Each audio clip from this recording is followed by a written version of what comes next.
তো গাইস তখন কি হয় যখন রোনালদো ভাবে যে ও রিয়াল মাদ্রিদের থাকা অবস্থায় স্পেনের মাদ্রিদ শহরের লোকদের সাথে একটা প্ল্যান করবে বড় ধরনের। হ্যাঁ, তোমরা ঠিকই শুনেছো বন্ধুরা, রোনালদোর প্ল্যান মাফিক আর্টিস্টদের দিয়ে সে নিজেকে একটা ভিখিরি সাজায় এবং ভিখিরি সাজিয়ে একটি কুকুর এবং তার সাথে একটা বলকে নিয়ে সে মাদ্রিদ শহরের একটা রাস্তায় যায় এবং রাস্তার কিনারে যে ফুটপাত তার উপরে সে তার স্কিল দেখানো শুরু করে।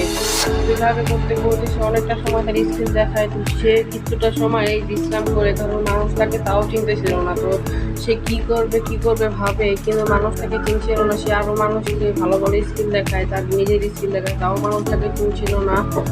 তো এক পর্যায়ে সে তার ফেস রিভিলটা করে দেয় আর কি, কারণ মানুষ যেহেতু তাকে চিনছে না এই জন্য সে তার ফেস রিভিলটা করে দেয়। তো সে যখন তার ফেস রিভিলটা করে তখন মানুষ তাকে প্রায় ভালোভাবেই চিনে গেছিল। তো